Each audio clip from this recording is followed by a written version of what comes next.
Welcome to Tales of Blue, where I'm joined by former City skipper Kit Symons, who appeared in 3 consecutive seasons for the Blues, 2 as captain between 1995 and 1998, overseeing 6 managers, including caretakers, along the way during one of the most chaotic spells in Maine Road's history. Welcome, Kit Symons. So Kit, 4 years at Portsmouth, where you already knew the City manager who comes calling for your Allen ball. How did the move to Maine Road come about? Yeah, well, I played first game of the season for Portsmouth in the Championship, and came home after the game and got a phone call from Alan Ball. City had played up in Scotland against Hearts and had lost quite heavily. Yes, not very successful. Yeah, and he phoned me up that night and just said, "I want you to come up on Monday and talk to us," sort of thing. So, all right, fair enough. So, flew up Monday morning, just expecting to have a chat, and that was it. Didn't come back. So I sort of signed on the day and stayed up there. Yeah. So what was you then? About 23, 24? 24, I think. Yeah. So I've been at Portsmouth since I left school. Borley was my youth team manager actually at Portsmouth. When I was like 14, he was the head youth coach then took over as manager. My debut for Portsmouth, league debut, was actually his last game as manager. We lost 2-1 away to Leicester.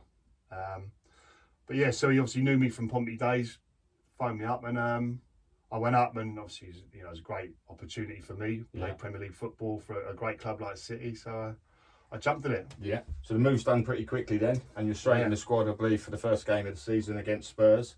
Well, City, you donned this style. This is Paul Walsh's shirt from the fixture. You're familiar with Walshy? Yeah, of course. Yeah. So Walshy was my teammate at Portsmouth for several seasons, and brilliant player for Portsmouth. And I know the season before I joined, you'd had a really good time for City as well. So he played a part in me agreeing the deal. I mean, it was a great opportunity for me anyway, but the fact that Walshy was there as well was an added bonus for me. The unfortunate part was he only lasted about a week, then he went back to Portsmouth. Yeah, he was gone. And so he was gone, so it was a bit of a shame, because he was a great lad and a top player. So yeah, that was a bit of a shame, certainly from my point of view. So some big names in the City squad, the likes of Niall Quinn. Yeah, big Quinny. Yeah. So he became my neighbour actually. I lived out in Altrincham, and Quinny was just down the road from me. So we used to sort of meet up quite often. And another popular player. Brilliant Quinny. Yeah, he was just a real sort of gentleman. A very good player, but a real good person as well. Great human being, and good laugh as well. So does this Kit remind you of that day, the debut against Spurs? Yeah. It was a hot afternoon. It was roasting, yeah. I think Klinsmann was up front for Spurs. They had a good side, and we got a decent draw, so I was quite positive and so what do you think the atmosphere, future. The first experience of Maine Road, because the Kipax was rammed that day, if I remember. Yeah, it was absolutely, first game of the season, it was absolutely jumping, and the atmosphere was electric, so it was something a bit special. Yeah. And I remember that game for a long time. It's good day. This fella appeared that day, was introduced. Not a lot of people had known him, but you've come up against King Clancy previously at international level. I That's believe. right. Yeah, with so Wales. You knew what you were getting. Well, with Wales, just as Georgia had got independence, sort of thing. We played over there in Tbilisi and got absolutely smashed by Georgia. With obviously Kinky was playing and Kit Spire and players like that. They had a very good side, but no one had heard of them at all. So but they were excellent. Yeah, very good side, and obviously Georgie. We signed at the same time and stayed in the hotel together at Mottram Hall. Not the best English at that time. Not bad, but it was even back then. It was better than he let on. Okay. Always. So that's a comment. Exactly, very much so. So when he wanted to, if he wanted something, he could get his point across. Yeah. If he was after something. But certainly, I mean, it was a struggle that first season. For some reason, it just couldn't get a string of results together. But he was a bit of a shining light. Well, he's as a talent, he was phenomenal. He was an incredible player, like probably the best natural talent that I've seen. Is what he could do, like running with the ball. His dribbling skills and ability were phenomenal. So he's a great talent, and obviously he was a strong player. Slot in today's City side, do you think? It's an argument that sometimes had. People say no, his work rate, Pep wouldn't have that, but yeah, well, that was his one thing. He wasn't the hardest working player. He's one of them who was quicker running with the ball, but we only ever saw him running with the ball because he didn't run without it, Georgie. That wasn't his thing, So He could do if he upped his work rate. He's got the ability to play in today's side, but like you say, the players that City have now and the demands that the manager puts on them, they've got their work rate and their team ethos has got to match their ability as well. So he would have the ability to do it, I think, but that would be a personal choice from him whether he was willing to do it or not. But going back to that season, I mean, it struggled under Alan Ball. There's a few changes and stuff, but yourself performances were good. They were standout from a fan's point of view. They certainly were. How did you find the transition from First Division to Premier League football? Yeah, it was all right actually. It is a big step up, obviously, but because I played international as well, so it helped. And yeah, I really enjoyed that first season. Like I said, I think it was like 13 games before we got our first win or something stupid like that. It took us so long to get going, a few draws obviously, but we just couldn't get a win, and it was so that obviously sort of affected us and carried on for the rest of the season. We ended up going down last day of the season, but we obviously improved and got better, but should never have gone down. But we found ourselves in that position.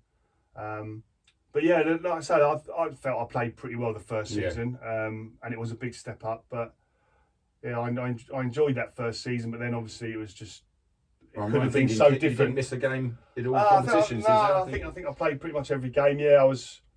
I was quite lucky throughout my career. Really, I didn't pick up too many injuries and things like that. I wasn't quick enough to pull a hamstring or anything, so I was all right in that respect. But I think I was ever present actually. Yeah, so it was quite. So it was a challenging league. You got your Klinsmans in there. Other strikers stand out. You're up against. Can you remember that season? Well, Shearer and that would have played against. Obviously, I was at Blackburn. Andy Cole, players like that, and playing. So every week you'd have to be top players all the time. Your game. Yeah, exactly. So there's no respite and no hiding place in the Premier League. Sure. So. Another player alongside you becomes a teammate. It's this fella.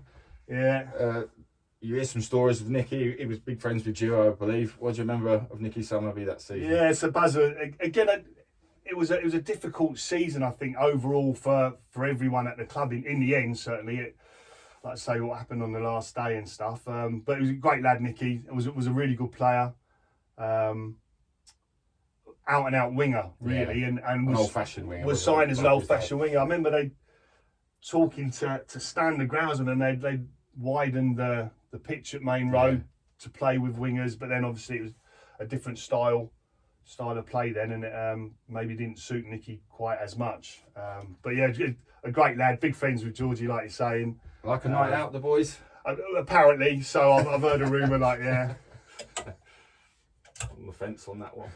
So this was the away shirt that season. I'll show you that kit. What memories that stand out to that? It was a good win at Leeds.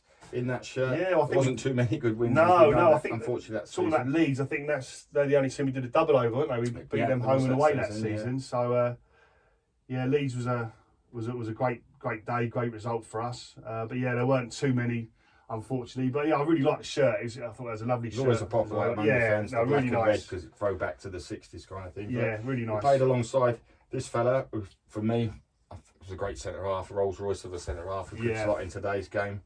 Was your skipper that season? Yeah. No, good player, Curly. He was like very quick, very sort of calm, good on the ball. Yeah, he's a good player, very good player. So how would Keith be in the dressing room? What's his influence on the lads? He was fairly quiet, not a real sort of shouter and screamer, but he was a decent motivator. Was a good captain for us. So like I say, it's just for whatever reason it didn't quite go our way that season. So we finished up leading to better Southampton, I think, or Coventry's result, was it? It was us, Southampton and Coventry all on the same points. We know the story, with Stevie Lomas runs in the corner. So how was it that day, that last 10 minutes? Because there's it's frantic, it's absolute bonkers, So, obviously, because I remember we were 2-0 down, you're thinking, flip it. So we were like pretty low. Typical City, wasn't it? Typical City, we're going to make it hard work. At half time. But then Cavalier scores, I think, and it was Rosler from penalty. Oh, Rosler, was it? Sorry, yeah. And then I get the equaliser then. You should have been the man. Technically, so I'm thinking then, exactly, very, very different. It's what sort of one of those sliding doors moments, what could have been, but that's what I was saying. You were a consistent performer that season because we went down, and then obviously the club went in a bit of a free fall, then your name sort of attached to how that, but it could have been the man that kept us Exactly, up. yeah, it could have Alan been. Ball went on to be this. Could have been so different. Like say, if Southampton or Coventry had have lost, or we had have found a winner, it would have been all very, very different. But yeah, unfortunately, it wasn't meant to be. And then, like you say, I mean, I sort of struggled and suffered a bit after that, along with everyone else, you know, and the club as a whole. But we dropped down that season, same style shirt, but obviously we lose the names off and the nationwide patches appear. Yeah. Your mate skipper, Keith Curl, moves on to Wolves. So, but you're still ever present that season, Kit, as well. But it was the start of a real So that, I mean, that first season in the Championship was, I mean, my form sort of dipped certainly. Like I'd say, so I'd say I had a good season the first season, average season the second season, which average was not what I was all about or what I expected of myself, sort of thing. But I should have been happy with that because it was disastrous in the third season. So that was, as I say, it was the start of the coming goings. It was never a settled pair at the back. I think Darren Wassell come in on loan. Well, there were so many. I mean, we ended up with sort of like 54 pros on the books or something. It was just a mishmash. Managers coming and going, different styles of play. It picked up a bit towards the end under Frank Clark, got a little bit stale, but then it didn't get going again. For this, that's the way Kit that season. I mean, I don't know if you recall the City magazine. There was a competition to win a kit with Kit, and this they were huge back then, weren't they? I remember that. Yeah, I don't think today's lads would slip into these too much. I did sort of quite like it. It's a bit different, obviously, but yeah, I didn't mind that as an away shirt. Did it make much difference to you as a player back then? What kit we got today? I know the home one you'd know, but if you went away, or you got on, it was your job. You got on. You sort of got on with it. I mean, listen, people do. Obviously, footballers are superstitious beasts, and if someone comes out with a stat that we've never won in this shirt, we're like, oh, here we go again. Things like that. You can't sort of help but have that in your mind a little bit, really. But I was never too fussed with what shirts and that. But does a game stand out to see that shirt? Does it stand out in a game? I can't think of. Or did you just forget that season as much? Well, I tried to. I mean, like I say, I don't think. Did we let it at Stoke the last day? No, that was the following season. We wore at the likes of Portsmouth, Birmingham, Huddersfield, Reading, West Brom. Well, I remember Pompey, going back to Pompey actually, and I was captain and Andy Orford was captain of Portsmouth. So I remember having a photograph, me and Orford, who's a big friend of mine. Had that on that day. Shaking hands at the Was you a referee. shirt swapper Kit back in the day? No, was it your thing? not Some really. of the players would. Yeah, no, I never. Like I say, I've only still got 2 City shirts. At home now, you know, I sort of gave loads away, different charities and friends and things like that. So I never really thought about keeping them, and that they'd be collector's item. If the players do what they know, exactly. You'd all have lofts full of them. Yeah, absolutely. So a complete change of kit for the 97-98. You're still skipper again. Change of badge, change of makers, kappa, laser blue. And when we look at that one, it's not one that thinks it's a successful kit, obviously. But do you remember the change around the launch with this kit? Well, yeah, I remember like us wearing it pre-season. We went up to Scotland. I remember scoring in one of the pre-season games wearing it, and I got a picture at home and thinking this is going to be a great season for us. You know, here we go, get the club back to where they deserve to be. But each season we was expected to change, weren't we? As you said earlier, it just never got going. Change of managers, so many players coming and going. Your contract would be expiring towards the end of this season, was it? Joe Will comes in around March, I believe. Yeah, so I got I was offered a new contract towards the end of the season, and then obviously I wanted to see what was going to happen first, and how we were going to do. But then the contract got withdrawn, so I ended up sort of. I started doing pre-season actually. The start of the following season, I did the first week's pre-season with City, but then went and signed for Fulham. Yeah. Obviously now in the same league. Yeah, absolutely. As what City would be. So the home and away that season, that's the style. Yeah. Away. It's another one. I mean, it's popular now, but back then we'd blame anything at the time. We couldn't buy a win, could we? So we blame. Like I remember this Stockport away springs to mind, and that kit getting beat. Oh yeah, that was a low point. I remember that one. Flipping hell. Yeah. Trying to forget that one. Here to be precious. So. This was Eddie McGoldrick, who came in the season before, another sort of steady player, but maybe just didn't quite happen for. Well, it didn't quite happen for a few of that season. And a third kit. Now I don't expect you to remember that one. That appeared that season. and was worn 5 times at the likes of QPR, Right, places like that. yeah, But yeah. the majority of players from that era, I don't remember that one at all. No, I can't. I've got no recollection of that really. It's a well-worn one, but looks at it. Absolutely, that was well Kevin washed. Horlock's. Right, there you go. Yeah, Maybe wore it on a night out. Maybe, probably. I don't know. So we go down that last day at Stoke. I mean, But again, that sort of summed us up really. We played really well. yeah, We battered Stoke. 5-2 finished. Yeah, We battered Stoke and played. And you're thinking, this is what we are capable of doing. This is what we can do. yeah. How have we not done that all season? You know, so it was just such a frustrating time. So you finished the season thinking you would be still there next season. Yeah, that's what I thought at the players out of time. contract. I think Uwe Rosler's contract was up. There's a few players, so there's a lot. Yeah, so that's what so I was, you know, I'd had a contract offer, so, but then like I say, it got ended, you know, the changes at the club and it got the offer was withdrawn or whatever, so it's sort of like taking out of my hands a little bit. So in different circumstances, then you could have been Yeah. in the playoff final in that one. Yeah. Instead, obviously, you were at Fulham that time. But I think you were quoted around this time when you come back to Maine Road with Fulham, January '99. It was a good win for City. I think you were quoted at the time as saying that I'll dance a jig on the kitchen table if both Fulham and City go up. Yeah, well, Did that ever happen? Well, it wasn't far off because we at Fulham we won the league, and then we were flying out to Tenerife for an end of season holiday with all the lads. Day of the playoff final.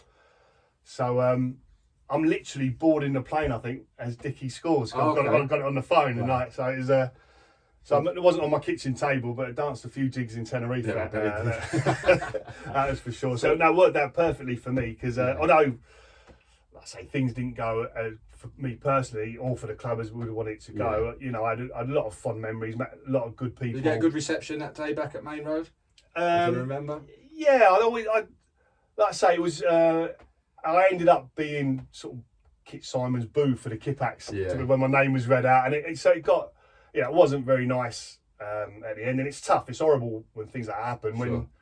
And you know, you hear about footballers who sort of mercenaries come and take the money. Well, I was like the opposite. I sort of cared too much was my problem really, and I should have not taken so much on board probably. But then it does. Then when you know you get sort of booed by your own fans, it hurts. But also, listen, I'm a football fan myself, and I was playing crap, so I get it. That's what, do you know what I mean? It's as I was just saying earlier a little bit, I think it's because of that spell, the way City went, but it's forgotten that you were virtually ever present for 3 seasons, captain for 2 of them, but in a different spell it might have been. But that is football. It's what could have been, but like I say, I wish it had been different and the results would have stayed up that first season and you know everything, but. It is what it is, and listen, I was captain of Man City, and it's a fantastic football club, and that was a great honour for me, and something no one can ever take away from me. So absolutely, yeah. So following Fulham, you find your way to Crystal Palace, where you're signed by a guy who's been in the news, unfortunately, this week, Trevor Francis, who sadly passed away. This is a style shirt Trevor would have worn for City in his only season. So Trevor took you as your manager. What are your memories of Trevor? Yeah, so I was Steve Bruce was. Palace manager, and the signing was going through under Brucey, and then Brucey went to Birmingham and Trevor came to Palace. They did a manager swap. Yeah. And then Trevor... Brucey did get about a lot. Yeah, he did, that's fair to say. And Trevor kept up with because it was already sort of in place. I hadn't signed, but Trevor sort of then sanctioned it and wanted me to go there as well. So I was his first signing. Okay. Signed straight away. And obviously really sad news about him this week. There's nothing but positives. Fantastic footballer, fantastic guy. He's a good guy. He's just a nice man, Trevor. A real good gentleman. I think he had a great season. One season at City, wasn't it? But he scored quite a few goals. I think he played only 29 times. I think scored 14, but he was a bit blighted by injury, and then he was coming back for the following pre-season, but then got the big offer from Sampdoria. I think that's probably my favourite shirt actually. Out of all the City shirts, I love that. That's one I remember as a kid, growing up. And so this was the last season before that. sponsors came on City's shirt. Oh, it's a lovely shirt, that, But no, he's a real gentleman, and he'd be a big loss, Trevor. Absolutely. Top guy. So, Kit, if you were playing today, and it's Saturday afternoon 3 o'clock kick-off, which is unlikely, I know that timing, but I'm being old school, and you're up against this guy, how would you be looking forward to that afternoon? Well, I knew I said I wasn't quick enough to pull a hamstring, but I think I'll just have this day. I mean, what do you do against him? You know, he's a phenomenon, but he's 23. An absolute beast as well. Yeah. And for all the brilliant football that that City played last season. It was fantastic. I remember watching the game against Arsenal where they just beat them up and they went back to front, up to Ireland, and he absolutely ragdolled us. So you've got someone like that, you know, City can play silky football through the units, you know, great pass, play and move, all this sort of football. Or you can just smash it up to the big man who so boots it in the goal. Hamstring Friday night then. Definitely, without a doubt. Obviously, City are a completely different club, you know, globally now. So do you get back much, Kit? To every now and then, I'll go back. This season I've already booked in to go back for the Fulham game. Okay. I'll go and watch City Fulham. So looking forward to it, and it's good to go back. And I'll go and see Gary Owen in the lounge normally. Catch up with him. Still there, there's a lot of people like Lakey and Brightwell always walking around and that. So it's good to see them boys. Tommy Booth, I think, will probably still be doing it. Yeah, Tommy's still part of the furniture. Yeah, so seeing all these guys, it's great. It's great to go back. Yeah, it's lovely. So I've got a couple of teasers for you. I know they might be pushing 30 years ago, but so which former City player scored against City for Fulham in the 3-0 win in August 1998? So Craven Cottage. I think it was a Friday night game. Is it Dirk Lehmann got 2? I think for you guys that night. Yeah. So which former City player scored?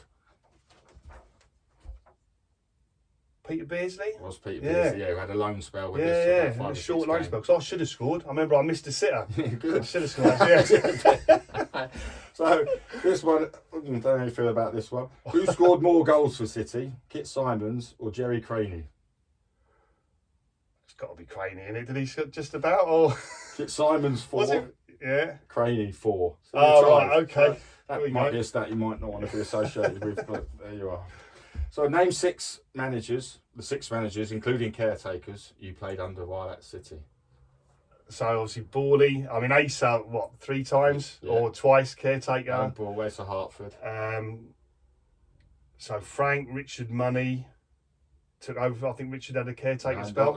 Or he might have done. I think Richard had a little spell after, but maybe didn't even take a game. Everybody had a go, didn't they? I think so, yeah. Obviously, was it Joe come in then after Frank? Yeah. Oh no, Cops as well. Coppell, yeah. Cops, and then Phil Neal took over for a little bit after I've Cops. got Alan Ball, Asa Hartford, Steve Coppell, Phil Neal, Frank Hart, and Joe Royal. So I think Richard Money. I think it might be Richard Money. Might have had a little spell. I don't know. I need to look up that. Yeah. You can go 7. So you had to pick a favourite out of them, could you? No. I mean, good guys. All of them. Good, really good guys actually. I mean, no one went in with intentions. I mean, Cops was the one that really disappointed, because when he came in, we sort of really thought he's a good guy, Steve, and a real reputation, a real thinker as well. So we were all quite excited about what was the future. Then you know, for us to hopefully kick on then. So it was a real shame that it just didn't work out. It was only 6 weeks or whatever. That was the next question. How long was Steve Coppell 6 weeks? Manager? 33 days. And 6 games. So name the 4 Georgian teammates you had. Was it 4? This one's better after a few drinks. So Murtaz, Shiraz, obviously Georgie, Kavalashvili, and who's the 4th one? Oh my God. King of the Air, they called him, I believe. That was Murtaz, wasn't it? No, he was the left back. Kaskar Tishkadadze. Oh, yeah. He got injured. I think he got injured in the Fulham game, actually. Right. At Craven Cottage. So which legendary goalkeeper was in goal for Stoke on that final day of 1988 when we went down? Oh, who was it? It would have been. I can't say that clear. I'd give it away straight away. I can't remember too much about them. Who was that at Stoke then? I don't know. Football legend, goalkeeper, Welsh international. Nev went in goal for. Yeah, he was. Rather big Neville Southall. Big Nev. That day, but it's 1998. Joke, was Nev in goal Stoke then? Blimey. That's one throwing you then. Yeah. Right, quick one on teammates. Worst dressed? I'll probably get that Nicky. Always late? They used to call Nicky, they used to call him Linen. Like Gary Flickcroft christened him Linen, because he was always trying to wear like linen trousers and shirts and all this. So worst dressed summary. Always late? Georgie, shocking timekeeping. Biggest prankster? No, it was Ian Brightwell. Got to be Bob. Got a memory? Bob. That can be said on. He's done a few crazy So things, you Bob. bit of that laugh time with him, so yeah, that you couldn't say on that. I'll tell you later a few. Yeah. So who was never late? Who was always on time? Me, I was always very punctual. Yeah. The skipper. Yeah. Right. And who never got the beers in? Oh. Now we're quite a good group for that, to be fair. Yeah, that's probably half the problem, to be honest. Team spirit is in the wrong place. Yeah, team spirit wasn't in question. That was all right. Brilliant. So how does Kit Symons sum up his time at Maine Road and as a City player? Yeah, I mean, I love the club, I love the people there, and I've got sort of no regrets. Really, is my big thing. I wish things had have turned out differently on the pitch and different results, but I mean, I could have left after my first season and sort of stayed in the Premier League with another club, but I thought it's important that I was part of the team that got relegated. I stayed and tried to get us back up. Now, unfortunately, that didn't quite work, and I could have, like I say, left and gone to another Premier League club, but I didn't, and I've got no regrets. And like I say, I'm just delighted to see the club where they are now. And sometimes maybe you've got to go down to be able to come back up quite as strong. Yeah. And as fantastic as it is there there now. Example of that, aren't they? Yeah, exactly. An absolute pleasure to have you call in and share your enjoyed it. City Sales of Blue. Thanks for popping in, mate. Pleasure. Top man. Cheers. Thank you. Thank you.